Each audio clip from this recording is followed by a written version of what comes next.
Today's episode is brought to you by the Twisted Fork. Eat, drink, and enjoy.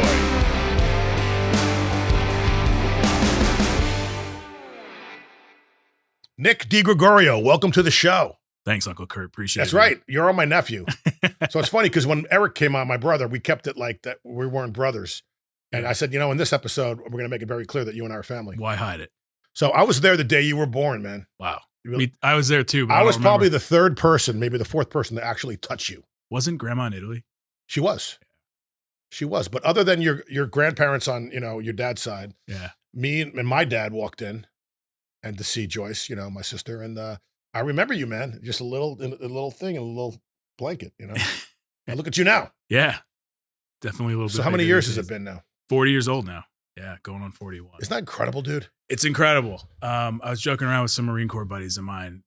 Being 40, that's like the year that you're supposed to start feeling your aches and pains. But one of the presents the Marine Corps gives you is in your 20s, you're already feeling that stuff. So yeah, you might have joint issues already. Yeah. But here's the thing. I'm 60, and I can honestly tell you when I was in 40, I would kill to go back to 40 because you're still you're in great shape right now. Yeah. Wait till you hit 50, then your eyes start going for some reason. I'm living in the moment, doing my best. I got 2 kids and trying to stay active with them. They're 6 and 4. I want to run around in the backyard with them. So even if it hurts, right? If the ankles are cracking, I'm still doing it. But could you physically go out and still run a mile, and could you still bench your weight?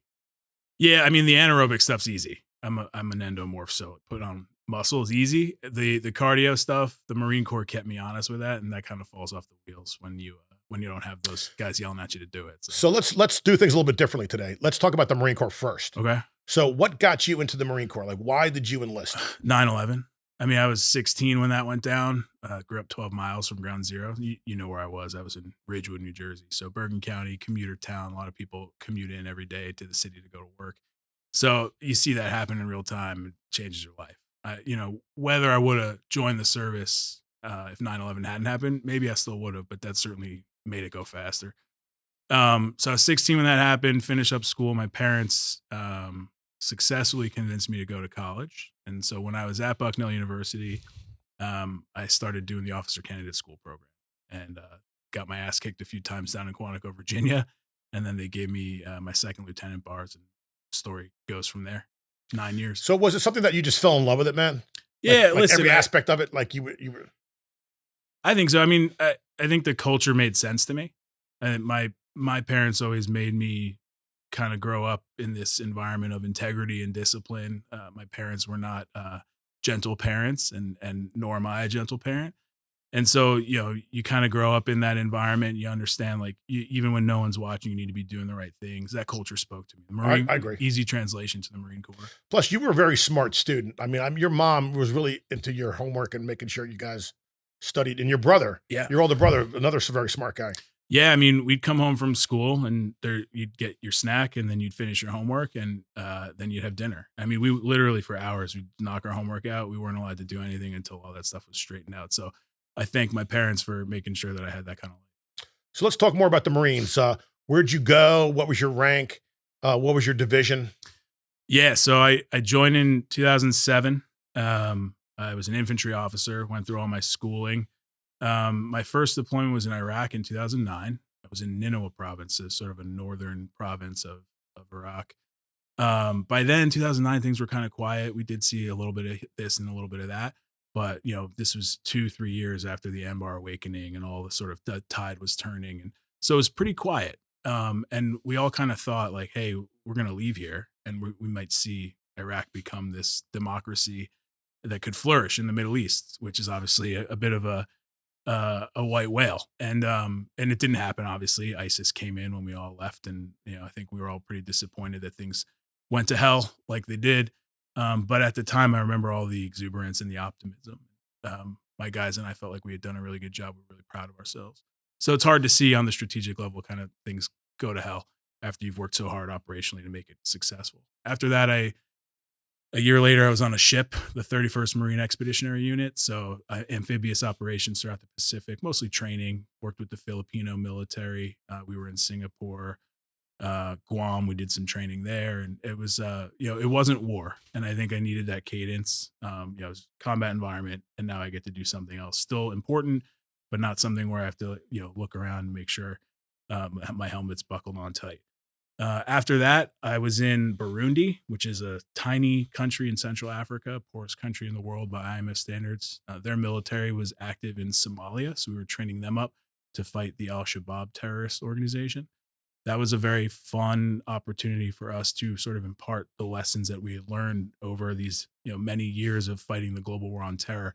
Here you have these Marines that are saying, "Hey, our Burundian brothers, here's the things that we learned. Hopefully, they'll help you." Very cool opportunity. And then my last deployment, which is the most memorable one for good reasons and for bad, was 2014 in Afghanistan. I was there for 10 months. I think the report said that we were engaged by the enemy 39 or 40 times. So basically, once a week, we were in the fight of our lives. What was interesting to me in 2014 in Afghanistan was relative to Iraq in '09, where things looked quiet and peaceful. You can kind of go out many miles off of base and really still not see a whole lot of bad activity happening. You go a couple miles off the base in Afghanistan, and we'd been there for 13 years, and it was like the Wild West. I mean, you'd end up in the fight of your life. Could you guys stop you for a second? Yeah. Somebody who's listening right now that has no idea about military, when you say fight of your life, we're talking about like bullets whizzing by your ears, Yeah, exactly. explosives, you're breathing smoke and you can't see. Like how could you explain it to a layman? Yeah, there were like two flavors of fight in Afghanistan. In Nangarhar province, I was out east. So I was in Nangarhar province and Kunar province. In Nangarhar, the enemy liked to use IEDs a lot. It was sort of that classic, insurgent warfare that you read about or you see in the movies. Things are just exploding. You can't make heads or tails of it. So a couple IEDs obviously were part of my experience, and thankfully, none of them created any sort of lasting impact on me. As far as my friends, they were okay. I was okay myself, but you deal with that. But was it more of an annoyance than anything? No, it was. I mean, was it annoying? Yeah, route clearance and having to get from point A to point And was B. it relentless, like nonstop? Yeah, more or less. I mean, the other flavor of it was in Kunar province where they weren't using a lot of IEDs, but they had a lot of mountains that they could crawl around in. And so we would sit in on ambushes on purpose, pretend that like our truck was down right in the middle of a valley where we needed to either gather intelligence or we knew that there were some enemy fighters there that we needed to engage. And we would pretend like we were hamstrung, right? Something was wrong, which would then encourage them to try to attack us. And we'd fire back, right? From hundreds of meters away, we'd be engaged in gunfights. Like you said, bullets whistling by your ears. We'd call in air support. We'd always win, but it was always sometimes 12 hours, 13 hours out there. It weighs on you. Were they good fighters or were they cowards? Like they would fight and then run away? No, were they prepared to rough it out? Yeah, I didn't see any cowards on the other side. What I saw was people with a life expectancy of 45 years and not a lot to live for, and an encouragement that hey, if this is the way that you die, you're going to be a martyr and you're going to be treated well in the afterlife. That's actually a good enemy then, because they they have you're going up like they're psycho almost. Yeah, resilient, tenacious. I mean, I think certainly not a lot of respect for the values that they espouse and the fact that they wanted to kill Americans and do what they did on 9/11, but at least a respect for the fact that they were willing to do just as much as what we were willing to do to see our mission through. So yeah, a worthy adversary, no question about it. So what was it like to finally leave there? It felt good, man. You felt good, like it's time to go, because I definitely did a lot of work and like I feel proud of myself. I think that's exactly how I felt. So Afghanistan was my last of my 4 deployments, and I was 29. And I thought to myself, wow, a lot of close calls, probably more life-threatening situations than most 20-somethings should have to deal with. What is it that you want with your life, right? You have that sort of existential come to Jesus moment of like, if things were to end tomorrow, what would you have regretted? Not doing or doing or whatever. And for me, I said, like, I want the joy of being a spouse and a parent. This is something that I see in my life. And so I got home from Afghanistan, and not long after I started dating Emily, my wife, and things kind of just worked out the way that I would hope. So is it safe to say that your priorities might have changed or sped up because you were in near-death situations? Yeah. Well, look, I don't know what the universe looks like in the circumstances where all the things that I did didn't happen, but I certainly think that it put things in perspective and made me realize like life is short. Get living, because you might not have tomorrow, right? No one's promised that. So make the most of the time that you do have. Did you have a different perspective on America after being over there for so long, then you come back to America and see what a better place it is? A tremendous gratitude for what we've created, what our forebears have created. Yesterday was apparently, I didn't know this. Somebody posted on social media. It's the day of remembrance. November 25th is the day that the British left in 1783 after the Revolutionary War. And I thought to myself, that's amazing, right? We should be commemorating this day. I should have known this day as someone who's fought. Like, this should be an important date for me. What an incredible thing that the people who came before us did, and what a tremendous responsibility we have for the people who will come after us.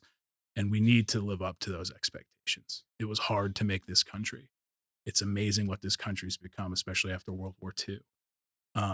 We talk a lot in this day and age politically about what is fascism and what is not. Well, in the 1940s, we knew exactly what fascism was, and we knew that we needed to fight it. And we had some, the greatest generation, some of the most badass dudes you could ever know, storming beaches, knowing that the opportunity for them to survive was very low, doing it anyway because they believe in this country. And in being in Iraq and in being in Afghanistan, that's 100% the way that I felt coming home. I've done my duty, but there's still more to do, and I still need to live up to those Well, that's a expectations. great way segment now, because let's talk about your education from that point on.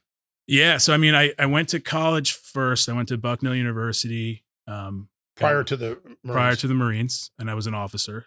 In order to be an officer, you have to get a college degree. So I did that. I was the captain of the track team in my senior year. I was a shot putter at Bucknell. Some of my best friends were all my track buddies.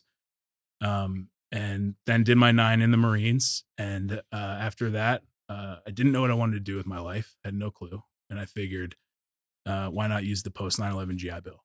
And so I used the GI Bill, went back to school. I went to Georgetown University. Good school. Yeah, had a great time there. I spent 3 years there getting 2 degrees. One was my master's in business administration, my MBA. And then I was at the School of Foreign Service, which is sort of the top international relations program in the world. Got to study alongside 99 brilliant minds, and was privileged to be a graduate of that class as well. Um, didn't really know what I wanted to do still, so I applied to a whole slew of jobs. Ended up against all odds in the world of finance. I was at Bank of America. That was my first gig when I finished grad school. I was an equity swap sales trader, which was a really good opportunity to learn a very challenging skill. Made a lot of really good friends, still friends with them there. And I've been in finance since. So what about political science? Because you Never studied it. but you're very bright, and we're gonna talk about this because you know what's going on in the world, dude. You're very, very astute. I think we all have a responsibility to know as much as we have the capacity to know, right? If you want to be a good citizen in a democracy, in a republic, you have to maximize your ability to know what's going on around you.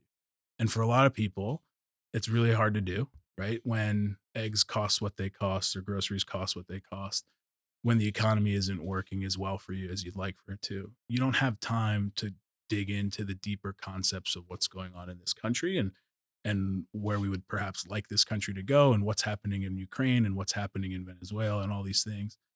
But if you do have the capacity, right? If you do have the time, if you have the privilege of being able to sort of really delve into those things, I think it's your responsibility as a Well, what citizen to do advice it. could you give some of our viewers, man? Like what kind of books to read? What kind of podcasts to follow? And Yeah, I mean, from an economic perspective, I think Milton Friedman and Thomas Sowell are the lifeblood of the things that I believe. I believe in free markets. I believe in very light regulation of markets. I don't believe in this idea of pure libertarianism, where like we just kind of let things happen. I think the government serves a purpose, but I think the government serves a purpose that's a lot less than what the government's purpose is today. And that's what's frustrating to me. I think the government's choking off a lot of the prosperity and success that could happen for a lot of Americans. And I think that's why this concept of socialism is starting to come back, even though we know that it doesn't work 100% of the time throughout history. It has not been successful. And yet I saw a study yesterday saying something like 42% of young people 18 to 35 think that socialism could be the answer in the United States. That's scary. and why do you think they think that? Because they just don't have the education, they don't have the job training, the skills, they're lazy. Like No, why aren't they working in the American dream? None of those things. I don't, and I also don't think that 18 to 35-year-old Americans are card carrying Marxists. I think they're just being offered change, right? And I think it's fair to say that for the first time in a very long time, this generation has it a little bit worse than their parents did. That promise of upward mobility, that promise of the American dream is harder to attain. The average home buyer is 40 years old nowadays, first time home buyer, right? How do you start a family if you want one, if you can't afford to buy a house until you're 40? That's a very challenging proposition. And Milton Friedman talks about this. The lifeblood, the building block, if you will, of a successful society is not the individual, it's the family. And not necessarily traditional family, just define family how you want it to be defined. But ultimately, if you can't build a family because you can't buy a house, then you can't have a successful society. And so when people are told just pull yourself up by your bootstraps, that's kind of an unfair thing to hear. And so are socialist principles successful? No, we know historically they're not. But are young people falling for the allure of change? They are, and I think it's justifiable. What I think needs to happen is that the other side needs to start coming up with some ideas as well. I don't think we need socialism, but I think we need change. I think we need ideas that can sustain 18 to 35-year-olds that don't involve these failed principles of, of the masses. It doesn't work. We know this doesn't work, but it also doesn't work to say things are fine and shut up and continue on and soldier on. That's not an alternative for a lot of people who are struggling. I think a lot of people are going to be looking at Manhattan, and I think a lot of people are going to put it like as a bubble and see like an experiment, Yeah. and see what happens. Yeah. I mean, listen, I grew up 12 miles from New York City. Like I said, I'm rooting for New York. Do I think that the newly elected mayor has the ideas that I would be putting forth to see a successful society? No. I think what we're going to see is capital flight. If you're going to say we're just going to put everything under rent control, you're going to hollow out the middle class, you're going to make the landlords want to leave, and you're basically going to create more of a housing shortage, because this is a question of supply. And so if you say we're going to do rent control for everyone and we're going to tax the hell out of the people who own these buildings, there are not going to be a lot of people who want to actually provide rent to people. And that's a huge concern, right? And so I'm very concerned about what the next 4 years of New York are looking like. And I want to be wrong. I want New York to win. New York is the place that on my 21st birthday, I took a train in and met my cousin and my brother, and we all went out and had a great time. I have a very soft spot, sentimental spot for New York City.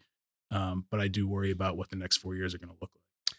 Who's going to pay for all these things? He wants to do free groceries, free buses. So like that means the tax base has to go up. But then if the wealthy people are leaving, I mean, the wealthy people are needed because they pay a lot of taxes, right? And the businesses. And isn't there going to be a massive migration to Texas and Florida? Don't you think? I do. I think that. I'm concerned about that. I think ultimately it's never been easier to move, right? Switching costs are low. Why stay in New York if you can move to Florida and you can have zero income tax? Why deal with the property tax increases that are due to come your way as a result of subsidizing all these free programs that you mentioned, if you can come to Florida or somewhere else and pay absolutely de minimis property taxes relative to what you're paying? That to me, I think it seems like if this were the 1800s and you had to get on a horse and buggy to figure out how to get to Florida, that's what kept you there. But the world is very small these days. And so ultimately, it's not hard to get on a plane.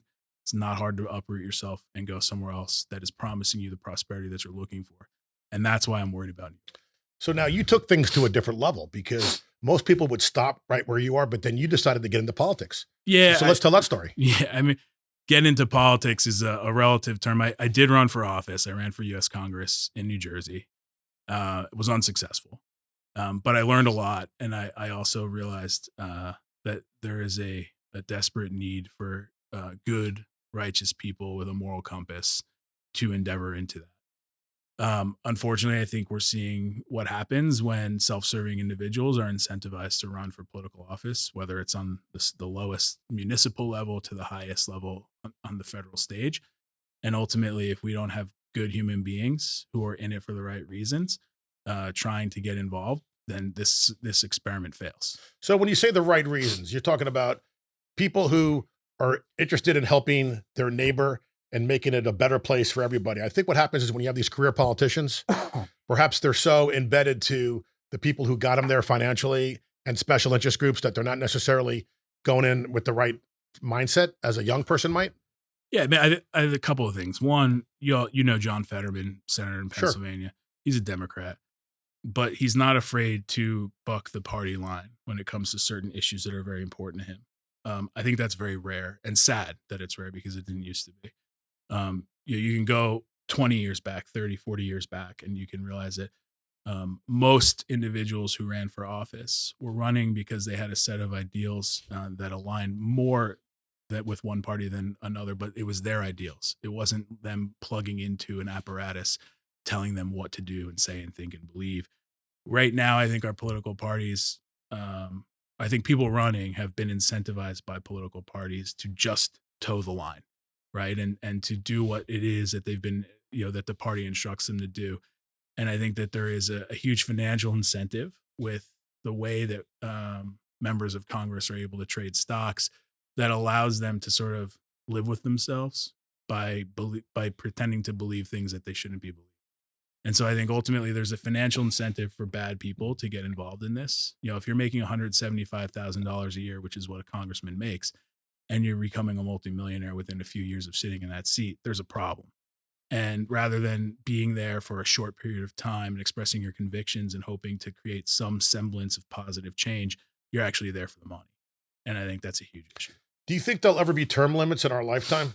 I would like for there to be. I But think how does that happen? Like, because these people have to vote against themselves to say like they have to say, okay, no term limits, but don't they want term limit? I mean, don't they want to be there forever? Yeah, I think that's a fair point. I think it comes down to the voters. How sick do we need to get of this in order for us to mobilize and say that we're only going to vote for people who realize that term limits are the way of the future?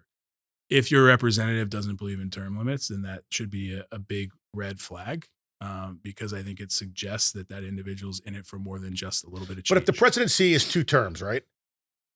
And George Washington, when he was offered a 30, said no. Right.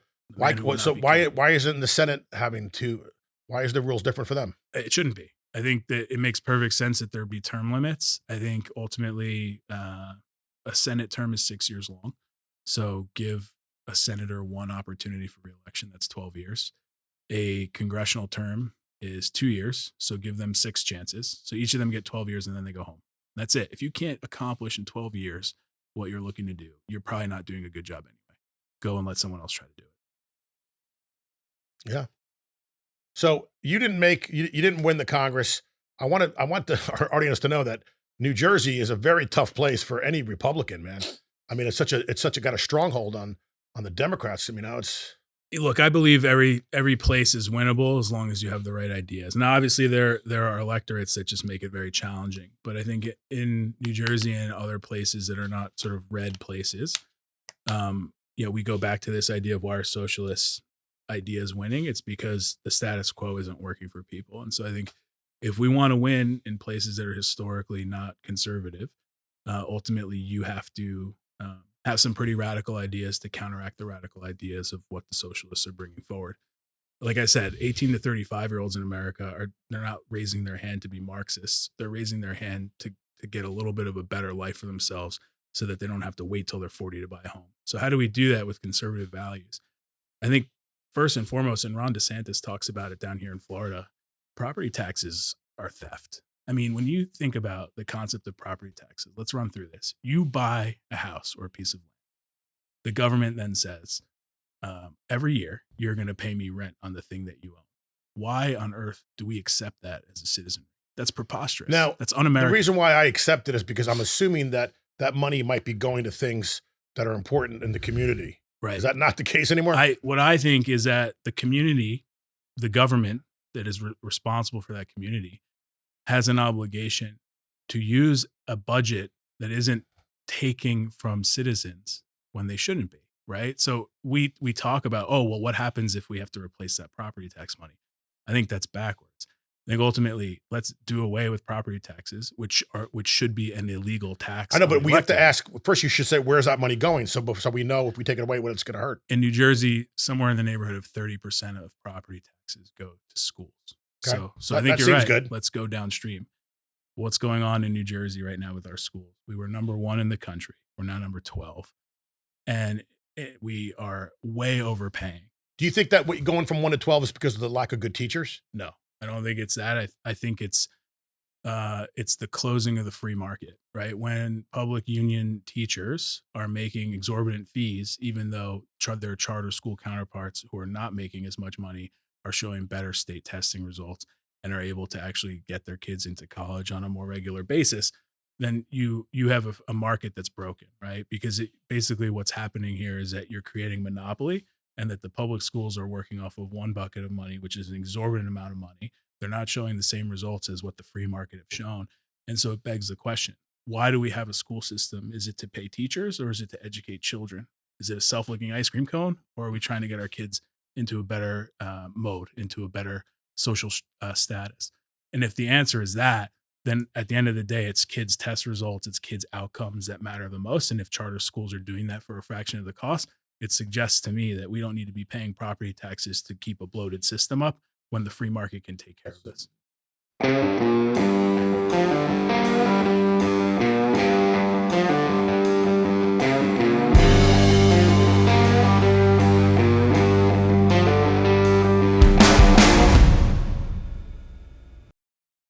So what about like police, fire, sanitation, all those things, right? Doesn't that where the property tax money goes there as well? I It's mean, all essential services.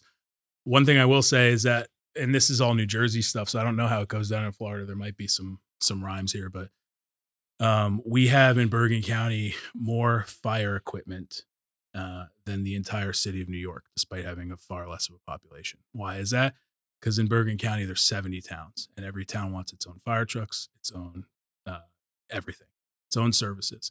And so shared services is oftentimes the conversation that's had among these tiny little towns in this place on, well, why do we need 10 fire trucks over two small towns? Why can't we just share 5 of those and bring the cost down by 50%? And so these are reasonable conversations to be had. But at the end of the day, again, it's the voters who have to decide if that's what they want to do. Does it really matter if the town Glen Rock or Ridgewood or Fairlawn is on the side of the fire truck, or does it matter that we have lean and efficient services that are responding to these emergencies and still doing their job, even though we're not, we don't have more things than the city of New York has to do the same job? so let's switch gears now. I want to talk about some current events, things that are happening on the news. Kind of get your opinion on these. So let's talk about let's start with Ukraine and Russia. Uh, do you think it's is there any chance that it's going towards a peaceful situation or ending this war? I think it's an inevitability. I think um, I deviate, I think, from a lot of people on sort of my side of the conversation. I think that Ukraine has a right to exist. Ukraine has a right to take its land back. Ukraine has a right to defend itself, and that the United States should take a heavier role in this. But I also appreciate the reality that there comes a point where you can give them everything in the world, and it will not turn the tide, so that this, the last several years of combat just kind of goes away, and that we retreat to the typical lines that we had before. There has to be a peace deal here. It has to occur under the auspices of the United States and and NATO, and it's not going to be easy. I think some of what's being discussed right now uh requires that there will be NATO, European, American peacekeepers in Ukraine to ensure that the peace is upheld. I don't trust Putin as far as I could throw him. I think uh, that summit meeting in Alaska was a huge waste of time. But ultimately, I do think that working with them to a peace agreement and ensuring that Zelensky and the Ukrainians are intimately a part of that, and that we're not just making choices on their behalf, is the only way forward that we've got. So, in layman's terms, from my perspective, obviously not as educated on it as you, basically, they got to say, okay, you can have the land and we're done. Take the land. What's being proposed right now is that the Donetsk and other portions of eastern Ukraine, which have already been for several years now under the de facto rule of Russia, the Crimea for even longer, remain Russian, right? That basically the battle lines where they are right now, with a few exceptions, stay, and that these are the sort of first conditions of what happens for peace in Ukraine. If I'm, I mean, let's be fair here. If um, so a ridiculous concept.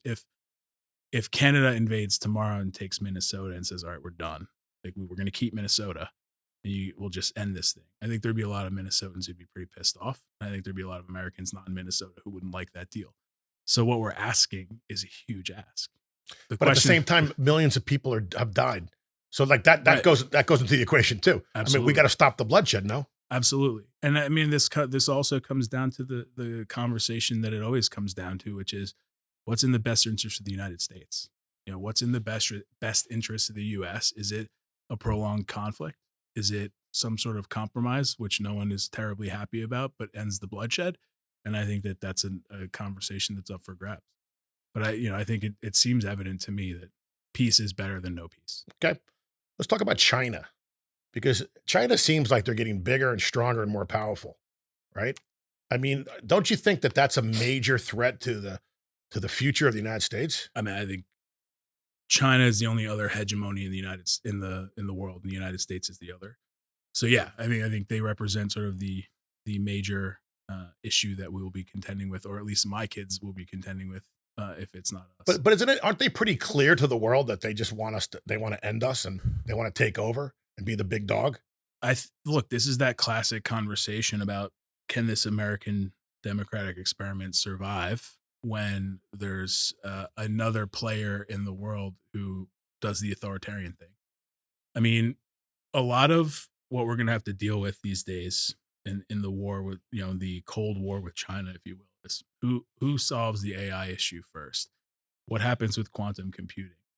One of the advantages that an authoritarian government has that controls their own industry is that this concept of information sharing, it's not a problem for them, right? They run everything. So they know.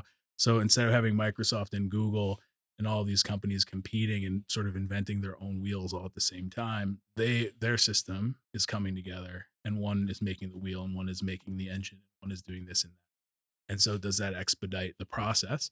I imagine it does. Now, where we compete and where we have the advantage is in the ability to source more intelligent labor and to set conditions to be competitive there, because the people that we're recruiting have the best ideas, and they're the ones who are able to sort of move the ball forward. So I think there's a lot of sort of industry related things that are going on in the background, and then take that in conjunction with the fact that China just saw what happened in Ukraine too, right? And they have a military that's very similar. Like, they're not the most technologically advanced, they're getting better, but they very much rely on a lot of people to send human waves and to do a lot of sort of very intimate, close combat stuff, rather than rely on sophisticated machinery and high technology. And so they saw what happens when Russia goes against Ukraine, backed by the US and the European Union with that technology, and how Ukraine is holding its own against a much larger force. So China's thinking to itself, if I go into Taiwan, am I not going to experience the same problem? We have tons more people, but do we have the resources that we need if the United States decides to step up, if the free world decides to step up and protect Taiwan, who have a much more modernized army, even though it is a lot smaller? So I think China finds itself in a tough spot. Right now, their middle class is shrinking. So what that means is that there's people who are not happy. They're not getting the same opportunities that their peers or their parents were. And so when you're an authoritarian, this is one of the issues. Xi Jinping, the premier of China, he now has to decide how do I make these people happy? And if he doesn't have any economic cards up his sleeves, sort of the next rule of the dictator's handbook is to say, well, we need to create a patriotic crisis. We need to say that we got to finally invade Taiwan. And if that happens, it's going to create a global catastrophe. What about the Epstein files from your perspective? Like, there seems to be a lot of people are frustrated that, like, the Trump administration came in and said, we're going to get to the bottom of this. And then Pambiani's like, yeah, it's on my desk and I'm going to tell you guys tomorrow. And then it's like, we're not hearing anything. What is in those things, and why are people so infatuated with it? And who's it going to hurt? To be honest with you, man, it's not something I've been following a whole lot. My understanding now is that Congress is really pushing to sort of release those files and sort of name names. I'm just as curious as the next guy. What does the public want? I mean, the public wants to hear Bill Clinton is a pedophile. I mean, is that what they want to hear? I mean, it's like, you know what I think the American people want always, not even just with Epstein, is accountability of the people who are in charge, right? Like, there's just a lot of folks who wield a lot of power. and a lot of folks who with that power decide to do stupid things with it rather than create a better society and help the greater good. I think that this is in microcosm just that, right? There's an opportunity for the elite to do something good. They obviously do things that are bad, and we want to know about it so we can hold them accountable. The Age of Disclosure movie just came out. There's a lot of people here that think that all governments around the world are hiding from their people, technologies perhaps from not out of this world, and there's a Cold War to find these things and re-engineer them and to try to have some kind of space dominance. Do you believe in any of that stuff? Like, what's your thoughts on that? I mean, as far as space dominance goes, I think I align completely with what Elon Musk is trying to do and what he's saying right now, which is like, if we want to survive as a society, as a species, then humanity needs to be multiplanetary, right? Like, we have to do this. Like, not, I don't necessarily subscribe to this idea that we have polluted the earth beyond recognition, but I do think that anything can happen. And if we don't propagate across the universe, we find ourselves very much locked into one place. And I don't think that's where we want to be. So I think that to me is important, right? I think space travel, I mean, geez, man, in my lifetime, I was born in 1985. So the space shuttle program is like kind of what I grew up learning about in school. The fact that we've gone from that, which was just orbiting the earth. Obviously, before I was born, we went to the moon. We haven't even been back yet. The fact that we're now sending rockets up and landing them for reuse is amazing. I never thought I'd see that in my lifetime.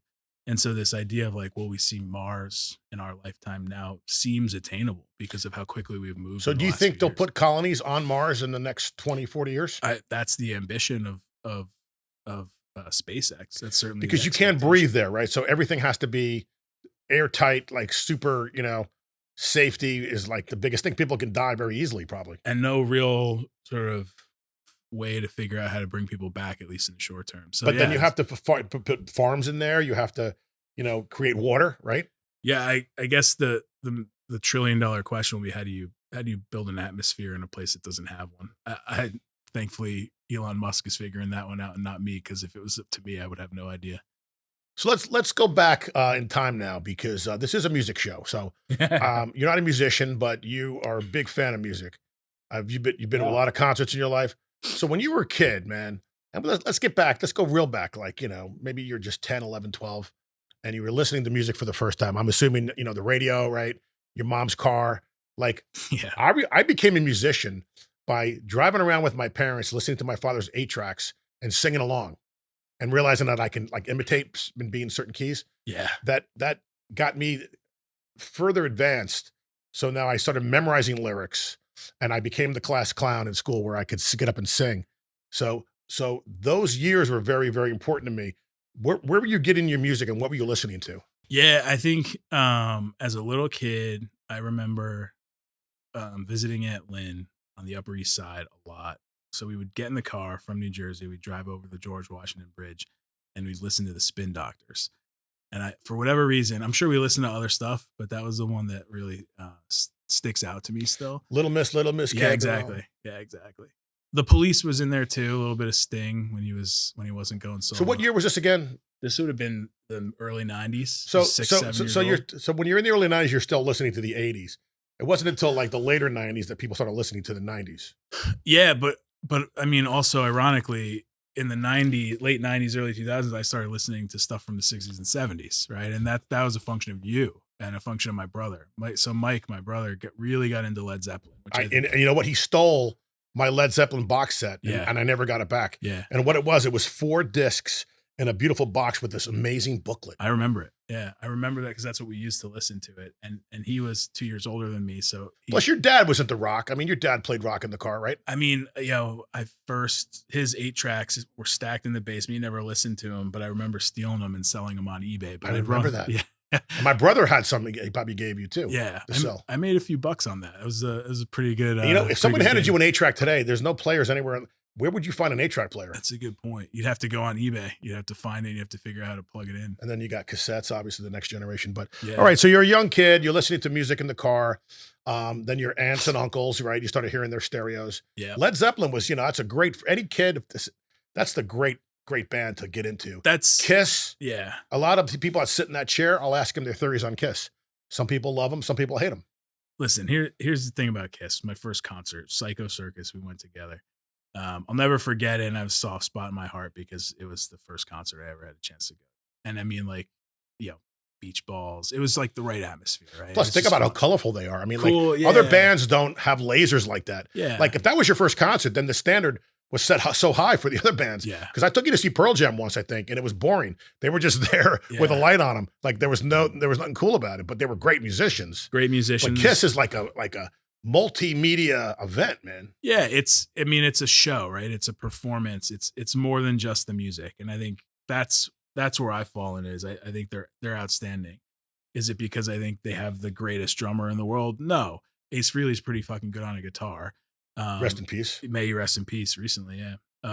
So these guys, they put out good music. It's not, you're not going to see Van Halen, but you are going to see. It's a party, man. It's fun. It's a party. You can it's still fun. sing along. Exactly. It's catchy music. I bought after that concert, I bought every album I could find of them.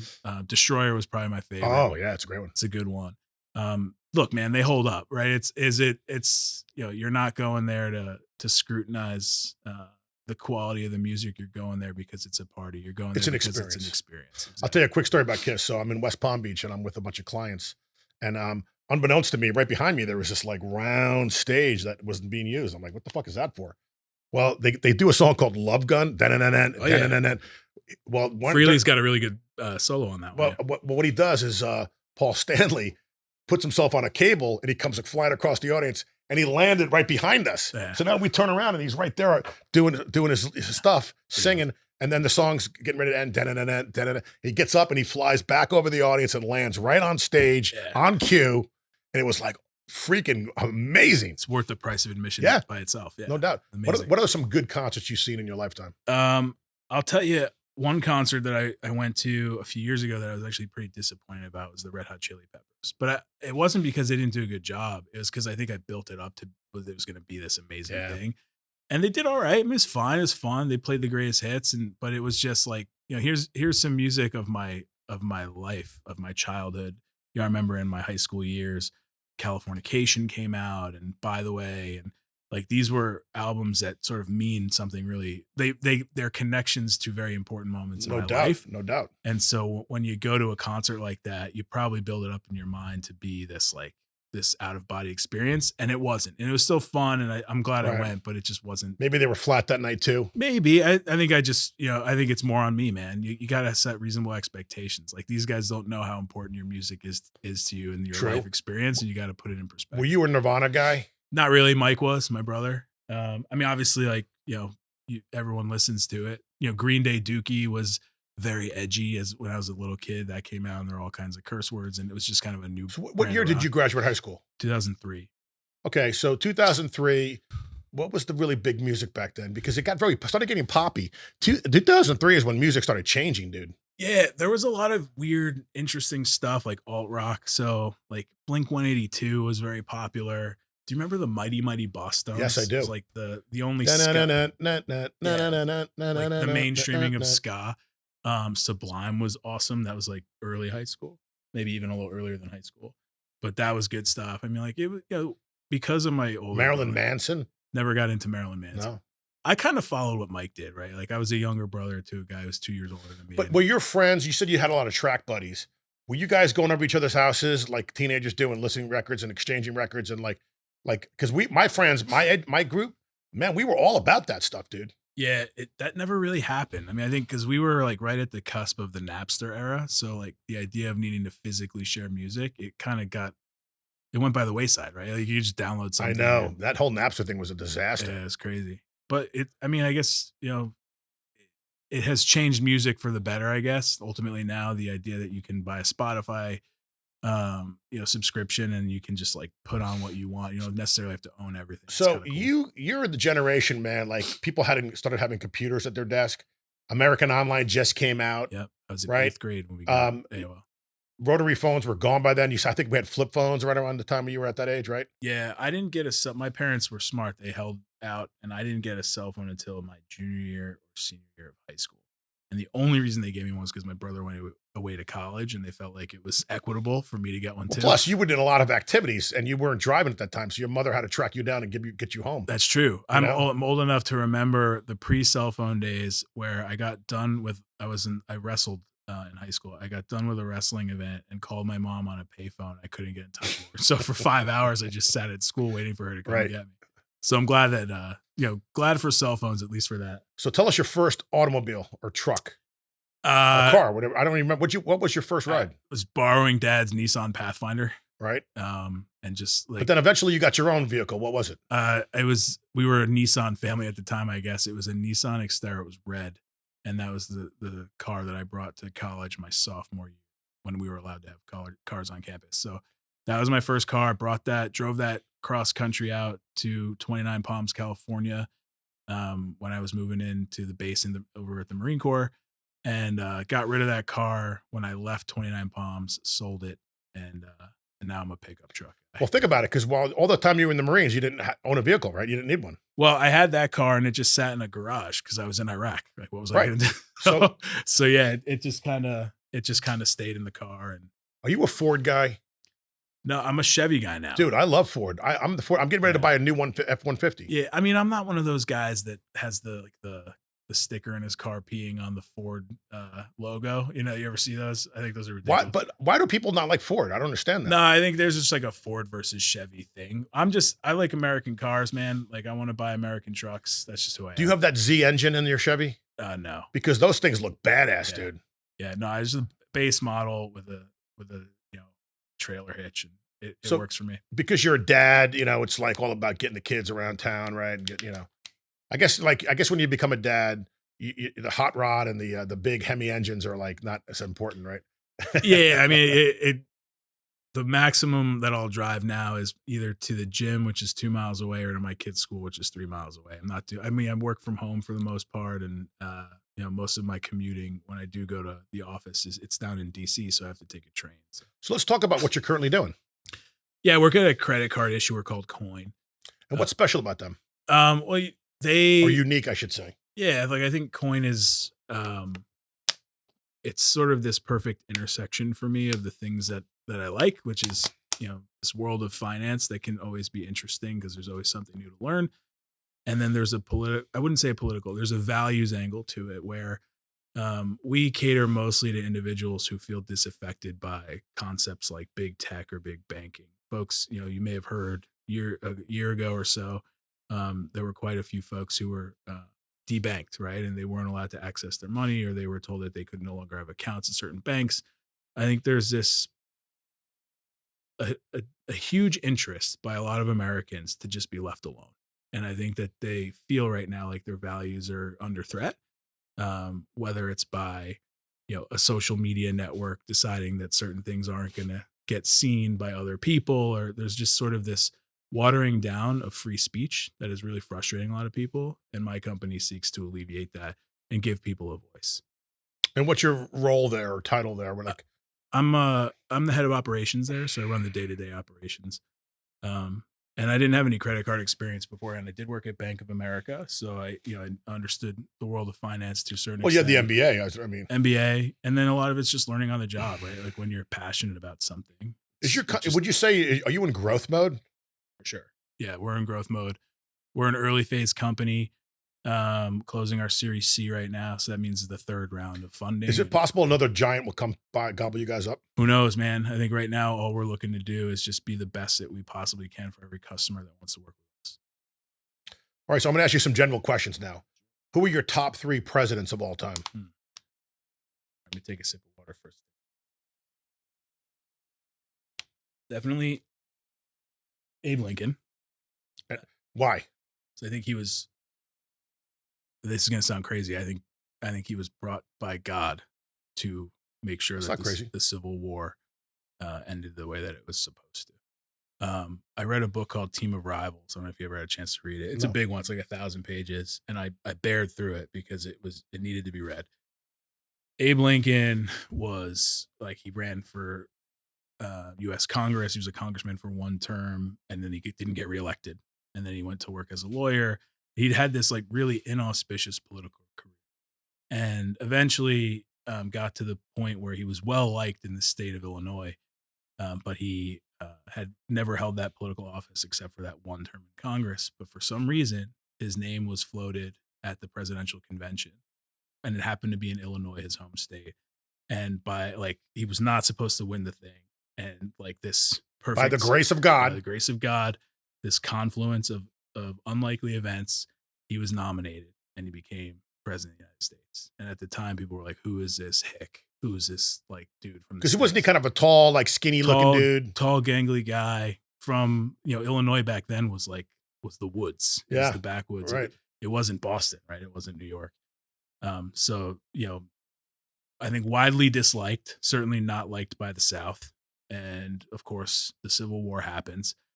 Abraham Lincoln does the hard thing, decides, I'm going to put the best people in my cabinet, not the people I like.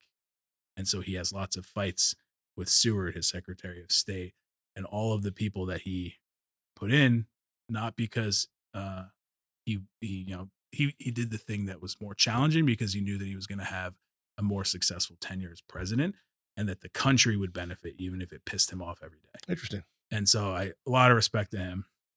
Got to put Teddy Roosevelt in there.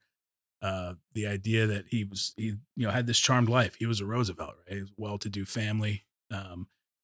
He decided when he was Undersecretary of the Navy that he had not done enough for his country, and so he would go and fight in the Spanish-American War in Cuba.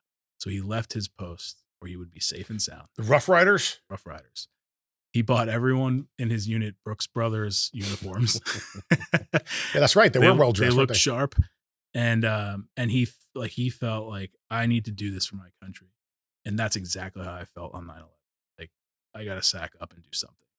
And so I respect that he did that, because he didn't have to, nor did I, nor does anyone in our country. God bless, as a veteran. But something happened to you in childhood that gave you that mission. You know what I'm saying? Like, you just didn't wake up one day. It's like the values that you talked about at your parents taught you, maybe some special teachers in school. Somebody put that in you, man. That patriotism. Right? It's because true. you're not this. I even know you. You weren't the same guy then as you are now, right? Yeah, I mean, it's a good question. I don't know that I've really found the root cause of it. Obviously, I think family stuff helps, right? To get that foundation where your parents are, they make you take your education seriously. But as far as patriotism goes, I remember my 5th grade teacher, Mrs. McKenna, for social studies, was a big inspiration to me. And it was the first time I learned about concepts like the House and Senate, about civic duty, right? We didn't use that term, but effectively that's what she was teaching, and she believed it, and so I believed it. And so it was good to have a teacher at that formative age to help me through these difficult things, and to understand my government, and to develop a passion for it. I think that was probably one of the biggest parts of it. So who's your number one president? So I didn't give you those presidents in order. So, okay. But in no particular order, we got Lincoln, we got Roosevelt, and then I'm going to go with an interesting one, George Bush the first. So old George H.W. 43. 41. 41. Yeah. So again, here's a guy who decided, all right, so let's back up. He's 16 or 17 years old. He's at, I think it's Amherst College. He's young. And he decides, I want to serve in World War II.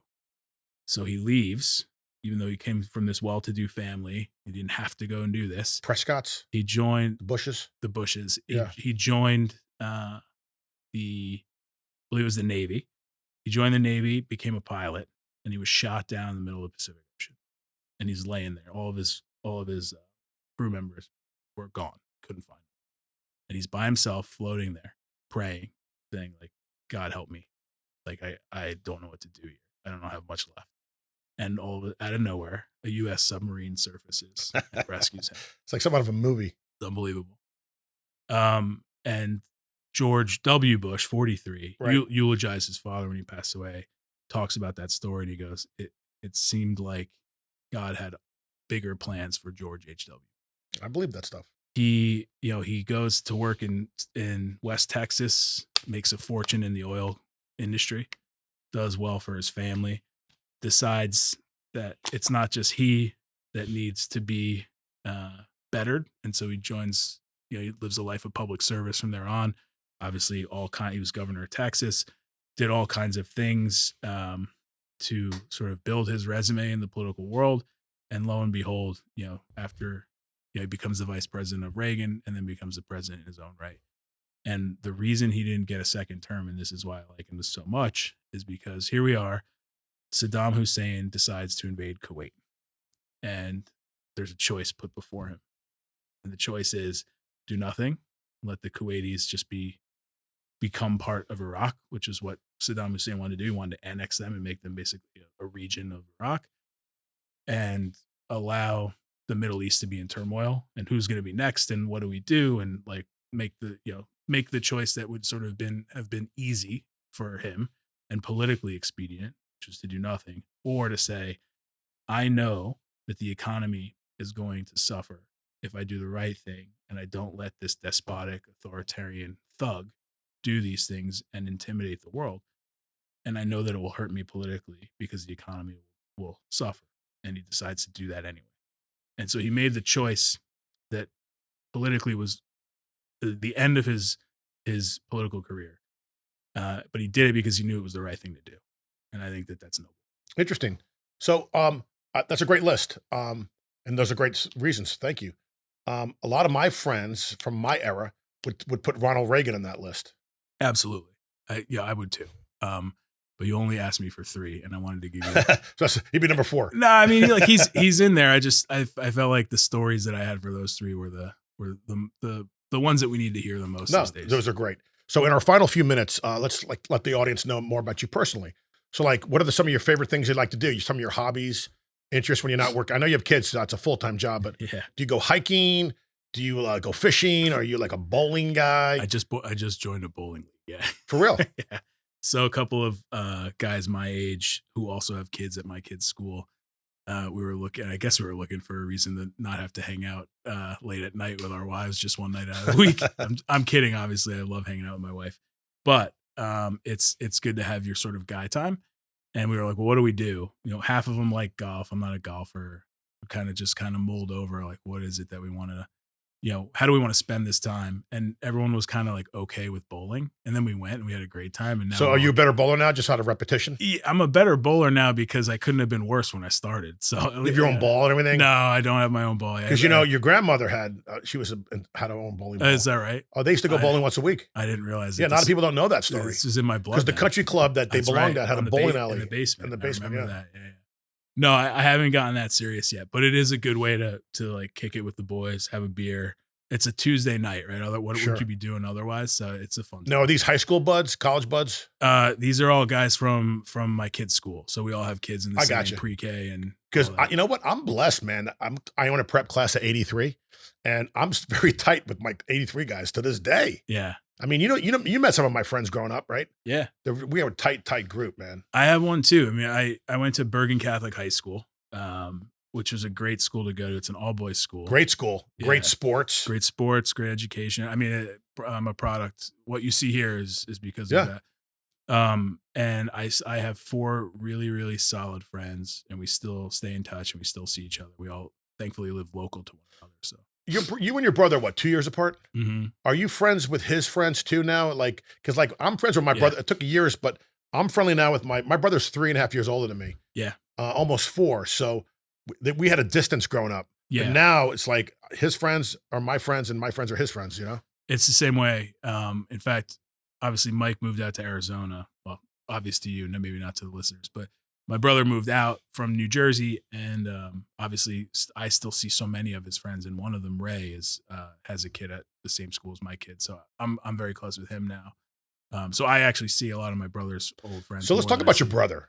Your brother's a very smart guy, man. Yeah. And he's got a very good personality.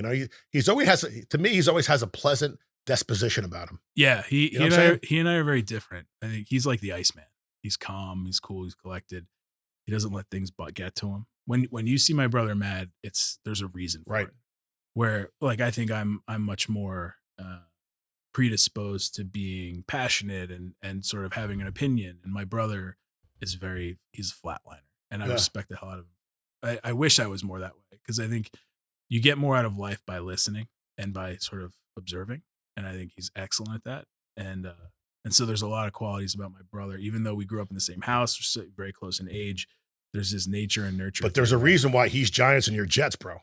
It's a house divided. Maybe that's why I am. Huh? Maybe that's You why chose the enemy. I mean, I chose it because you chose it. Well, I chose it because my brother chose it.